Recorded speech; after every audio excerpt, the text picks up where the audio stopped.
ఇప్పుడు ఆ సైన్ ఆలస్యమైంది కాబట్టి ఇక ఇప్పుడు మన పునః జేఏసీ కన్వీనర్ అన్న బాలరాజు గారు జయంతి సందర్భంగా ఈరోజు కాంగ్రెస్ పార్టీ అధికారికంగా జరుపుతున్న సందర్భంగా బీసీ సంక్షేమ శాఖ మంత్రి మరియు రవాణా శాఖ మంత్రి అయిన పొన్నం ప్రభాకర్ గారు ఈ సమావేశానికి వచ్చి బీసీ ఆల్ ఇండియా బీసీ క్షేత్రశాఖ గారు మరియు కుల సంఘాల చైర్మన్ గారైన కుండారం గణేశాచారి గారు కూడా బీసీ సంఘాల నాయకులము సాగర కులస్తులు ఒక్కరే దైవం రాజు మీ అందరితో వచ్చినందుకు మాకు చాలా సంతోషంగా ఉంది.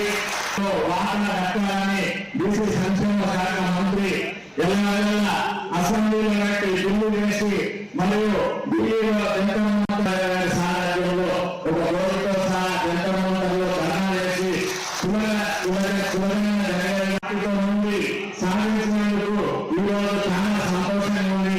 ఎందుకంటే సామాజిక న్యాయంలో రాహుల్ గాంధీ భారత యాత్రలో పిలిపించి ఆయనకు మనందరం చేసినాము, కలిసినాము, ఆయన మాట ఇచ్చినాము, మాట ప్రకారం ఈ కులంగా జరిగింది.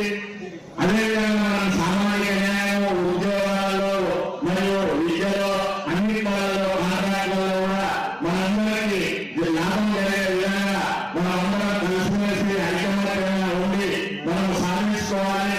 అందులో మీరందరూ సాగర కులస్తులందరూ కూడా మీరు పెద్ద బిల్డింగ్లు కట్టి ఇవన్నీ చేస్తున్నారు. మరియు విద్యా ఉద్యోగాలలో రాజకీయాలలో కూడా మీరందరూ రావాలని మనకు ప్రోత్సహిస్తున్న మన సోదరులు పొన్నం ప్రభాకర్ గారు జాతీయ ఎల్లవేళ మనకు అండగా ఉండి బీసీ సంఘాన్ని నడుపుతున్నారు.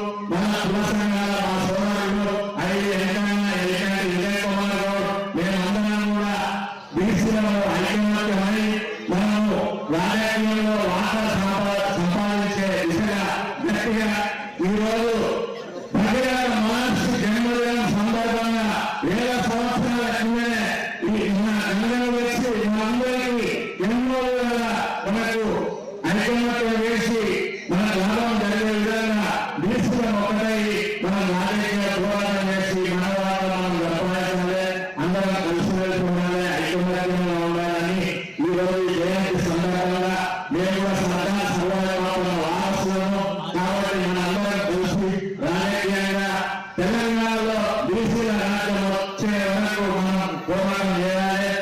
ఈ అవకాశం ఇచ్చిన శేఖర్ సాగర్ గారికి కూడా నేను కృతజ్ఞతలు తెలియజేస్తాను. ఎందుకంటే బీసీలందరినీ ఐకమత్యం చేసి జిల్లా కలెక్టరేట్ కూడా భగీరథ మహర్షి యొక్క జయంతి నిర్వహించాలని చెప్పి ఆదేశాలు కూడా మన జాతిని గౌరవించినట్టే.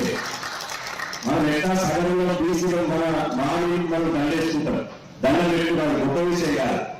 ఏ కులమైనప్పటికీ వాళ్ళు ఐఏఎస్ అయినా ఐపీఎస్ అయినా వాళ్ళు ఏ కులమైనా ఈరోజు మన మానవుడికి నివాళులర్పించి వాళ్ళు సర్వీస్ చేసినట్టే ప్రభుత్వం మనకి ఇచ్చినటువంటి ఒక గొప్ప గౌరవంగా భావించాలి అని చెప్పి ఈ సందర్భంగా చెప్తున్నారు. ఏదైనా ఒక రోజులోనో, ఒక గంటలోనో, ఒక నెలలోనో, ఒక సంవత్సరంలోనూ మన డిమాండ్ పరిష్కారం కావాలి. ఇలా మన అదృష్టం ఏంటంటే విద్యార్థి దశ నుంచి ఎన్ఎస్సీఐ నాయకుడిగా, యూత్ కాంగ్రెస్ నాయకుడిగా చిన్న వయసులోనే ఇలా మొత్తం 42 మంది ఎంపీలకు కన్వీనర్గా తెలంగాణ రాష్ట్రం సాధించడంలో ఆంధ్ర పాలకుల మెడ నుంచి ఇలా విపరిస్తే జరిగిన ఇలా వాళ్ళని ఎదిరించి తెలంగాణ సాధించడంలో క్రియాశీలకంగా ఉన్నటువంటి పొన్నం ప్రభాకర్ మన బీసీ మధ్యగా ఉండడం భావించాలి. గతంలో మంత్రి ఉండే మీకు అందరూ తెలుసు, ఆ మంత్రి లేవకపోయి కూర్చోకపోయి, కానీ అలా చూసినా ఎందుకు సమయం అంటున్నాం అంటే ఇలా అన్న షెడ్యూల్ చూస్తే కొద్దిగా 6 గంటలకు రోడ్డుకి వచ్చింది. ఆకస్మికంగా ఆర్టీసీ బస్ స్టాండ్ ప్రయాణికులు పెట్టుకున్నారు. ఏ విధంగా వాళ్ళ సౌకర్యాలు అని చెప్పి 6 గంటలకే తనిఖీ చేసి రోడ్డు మీదనే మహిళా శక్తి దాంట్లో టిఫిన్ చేసి మునుగు నుంచి 100 కిలోమీటర్లు వచ్చింది. అంటే ఇంత యాక్టివ్ గా ఇంత వేగంగా పనిచేసినటువంటి బీసీ మినిస్టర్ గతంలో లేదు. ఇలా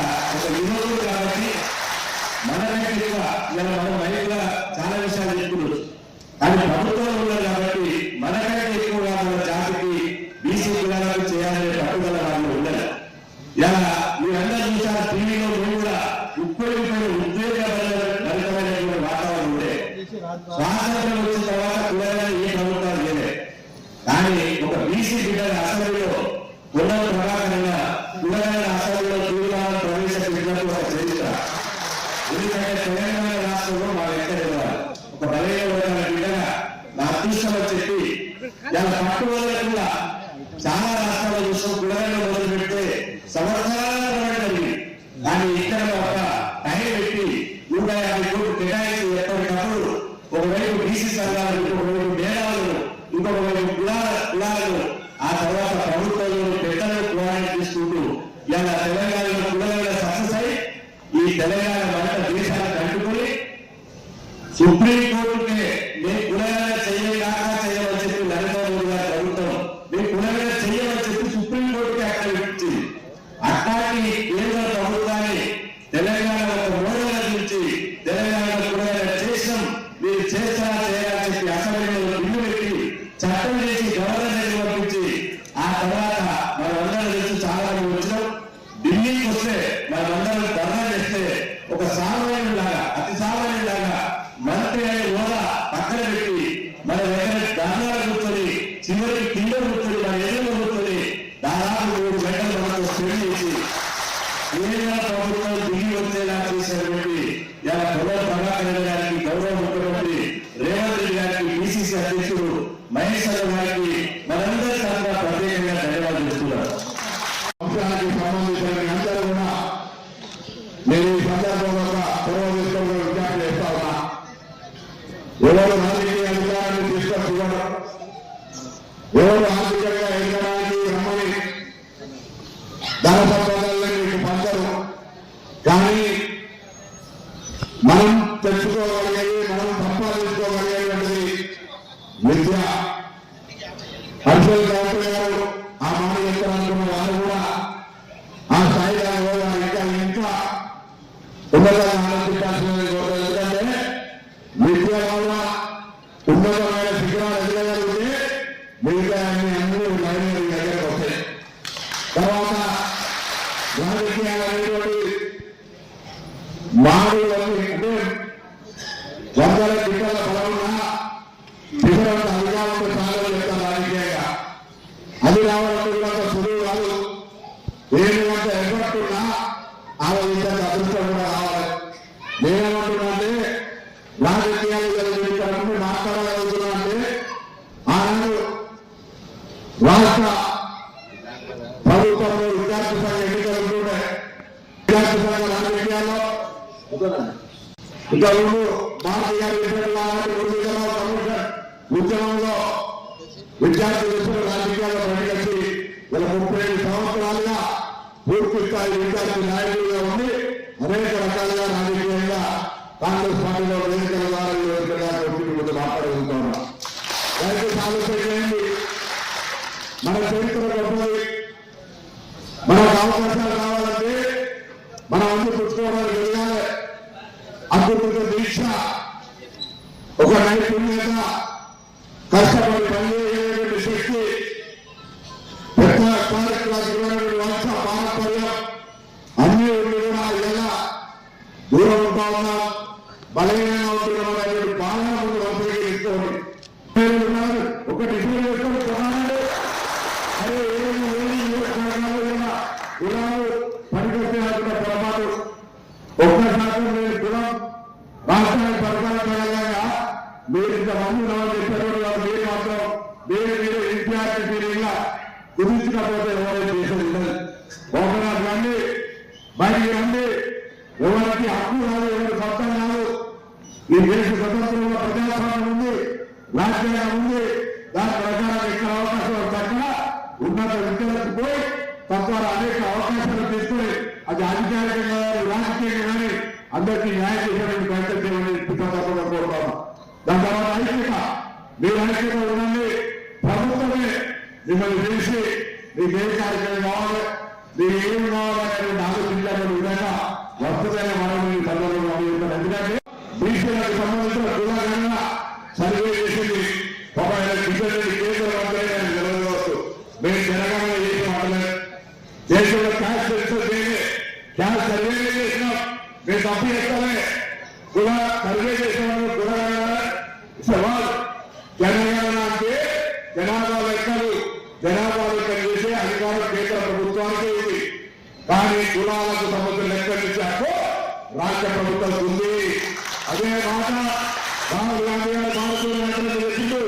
దేశం మొత్తం మీద కులాల వారి లెక్కలు జరగాలి, ఇతర అమలు ఇచ్చేదానికి కావాలని చెప్పిండు.